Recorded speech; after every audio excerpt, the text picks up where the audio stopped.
Hi friends, Hollywood பேய் படங்கள்லேயே Conjuring அப்படின்னு சொன்னாலே அதுக்குன்னு வந்து ஒரு பெரிய ஃபேன் பேஸாக இருக்கிறாங்க. எதுக்காகனா பேய் படங்களே தனித்துவமாக இருக்கும். பேய் வரிசையெல்லாம் மிரட்டி விட்டுருப்பாங்க. அந்த சீனே பார்த்தீங்கன்னா ரொம்ப சூப்பராக எடுத்து வச்சுருப்பாங்க. ஓகேங்களா? ஸோ அந்த ஃபேன்ஸ்லாம் ரொம்ப நல்லா வெயிட் பண்ணிட்டு ஒரு படம் தான் த காஞ்சரிங் லாஸ்ட் ரைட்ஸ். அதாவது இந்த காஞ்சரிங் சீரீஸ்லேயே இந்த படம் தான் கடைசி படம், இதுக்கப்புறம் எந்த பேயும் நாங்கள் காட்ட மாட்டோம் அப்படின்ற மாதிரி அவங்க ப்ரொமோட் பண்ணி தான் இந்த படத்தை ரிலீஸ் பண்ணியிருக்கிறாங்க. ஸோ இந்த படம் எப்படி இருக்குது அப்படின்னு பார்க்கலாமா?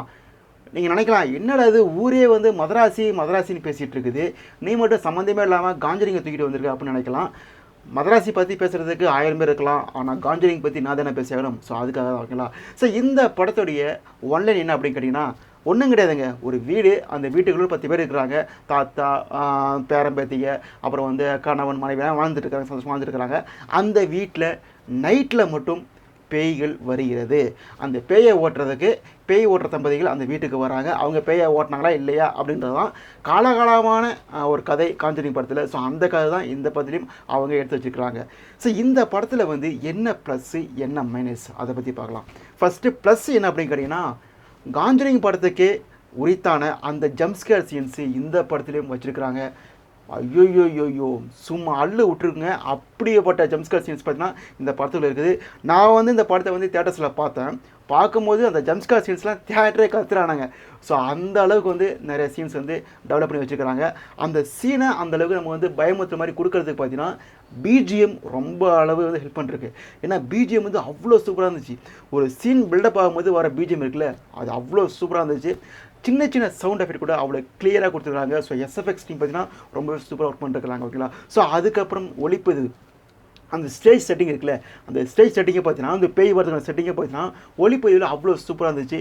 நடிப்பு அப்படின்னு எடுத்துக்கிட்டிங்கன்னா, வழக்கமாக நடிப்பில் இந்த படத்தில் பார்த்தீங்கன்னா அந்த பேய் ஓட்டுற தம்பதிகள் பிரித்து மேய்ச்சிட்டாங்க. அதுக்கப்புறம் அவங்க பொண்ணு, அந்த பொண்ணுடைய காதல்ன்ற மாதிரி இந்த படத்தில் இது எல்லாருமே பார்த்தீங்கன்னா அவங்களுக்கு கொடுத்த ஆக்டிங் வந்து அவ்வளோ சூப்பராக பண்ணிட்டு போயிட்டாங்க. எல்லாமே சூப்பராக இருந்துச்சு. ஓகேங்களா? ஸோ இந்த படத்தில் வந்து என்னடா பிரச்சனை அப்படின்னு கேட்டிங்கன்னா, நான் சொன்னல ஜம்ப்ஸ்கேர் சீன்ஸு சும்மா அள்ளு விடுற மாதிரி சொன்னல, அந்த ஜம்ப்ஸ்கேர் சீன்ஸ் பார்த்தீங்கன்னா படத்தில் வந்து கொஞ்சம் அதிகமாக வச்சுருக்கலாமோ அப்படின்ற மாதிரி ஃபீல் ஆச்சு. எதுக்காகனா அங்கங்கே தூவி விட்டு நிறைய வளன்னு பேசிக்கிட்டே இருக்கிறாங்க.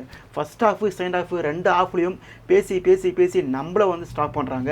அந்தளவுக்கு வந்து கொஞ்சம் டயர்டாக போகிற அளவுக்கு வந்து பேசிகிட்டே இருக்கிறாங்க. ஒரு லவ் ஸ்டோரியை போட்டு அந்த லவ் ஸ்டோரிக்குள்ளே ஒரு ரொமான்ஸு எதுக்கு இதெல்லாம் போட்டு பின்னி போட்டு எதையே பண்ணி வச்சுக்கிறாங்க. அந்த ரேஞ்சுக்கு தான் பார்த்தீங்கன்னா இந்த படம் வந்து அப்படியே போயிட்டு இருக்குது. சில இடத்துல வர ஜம்ப்ஸ்கேர் சீன்ஸ் வந்து கொஞ்சம் நிறைய இடத்துல வச்சுருந்தாங்கன்னா இந்த படம் இன்னும் கூட ஒரு மிரட்டலான படம் தான் அப்படின்ற மாதிரி ஃபீலாக இருக்கும். எனக்கு காஞ்சரிங் சீரீஸ்லேயே பார்த்தீங்கன்னா இந்த படம் வந்து அவ்வளோ எனக்கு வந்து சாட்டிஸ்ஃபைடு பண்ணலை அப்படின்னு தான் சொல்லுவோம். ஓகேங்களா? ஸோ அதுக்கப்புறம் வந்து கிளைமேக்ஸ் பார்த்தீங்கன்னா இந்த பேய் வந்து அந்த மற்ற படத்தில் பார்த்தீங்கன்னா பேய் ஓட்டும்போது லாஸ்ட்டில் வந்து ஒரு பெரிய போரே நடக்கும். ஒரு 30 மினிட்ஸ் ஒரு 40 மினிட்ஸ் பார்த்தீங்கன்னா செம்மையாக இருக்கும். அதெல்லாம் பண்ணிருப்பாங்க காஞ்சரிங்லாம். ஆனால் இதில் பார்த்தீங்கன்னா கடைசியில் வந்து ரொம்ப டீசெண்டான பேய் இது. அதாவது ஹீரோவுக்கு வந்து ஹார்ட் அட்டாக் வரும் அப்படின்னு தெரிஞ்சுக்கிட்டு அந்த ஹீரோவை ஹார்ட் அட்டாக் வர வச்சு தான் கொள்ளுமே தவிர, அதாவது கொல்ல ட்ரை பண்ணுமே தவிர ஒரு கொடூரமாக கொள்ள ட்ரை பண்ணது. ஸோ ரொம்ப டீசெண்டான ரொம்ப நல்ல பேய் தான் இது. அப்படி சொன்னோடனே போயிடும், எதுவுமே பண்ணாது, யாரையும் எதுவும் பண்ணாது. அந்த பேய் ஓட்டுற தம்பதியில் பார்த்தீங்கன்னா அந்த வீட்டில் இருக்கிறவங்க எல்லோரும் வெளியே போங்கன்னு சொல்லுவாங்க. அவங்க வெளியே வந்துடுவாங்க, அவங்களே ஒன்றும் பண்ணாது. ரொம்ப டீசெண்டான ரொம்ப சூப்பரான பேய். ஓகேங்களா? ஸோ அந்த அளவுக்கு தான் இந்த படத்தை இவங்க எடுத்து வச்சுருக்கிறாங்க. ஸோ இதுதாங்க மொத்தத்தில் பார்த்தீங்கன்னா படத்துக்குள்ளே வர ஜம்ப்ஸ்கேர் சீன்ஸ் இன்னும் கூட கொஞ்சம் நிறைய இடத்துல தூவியிருந்தாங்கன்னா இந்த படம் வந்து ஒரு மிரட்டலான படமாக தெரிஞ்சிருக்கும். இப்போ இந்த படம் எப்படி இருக்குது அப்படின்னு கேட்டிங்கன்னா, எனக்கு 2 ஜம்ப்ஸ்கேர்ஸ் போகுண்டா பேய் படத்துக்கு தேட்டரில் பார்க்குறதுக்கு அப்படின்னு சொன்னீங்கன்னா இந்த படம் உங்களுக்கான படம்.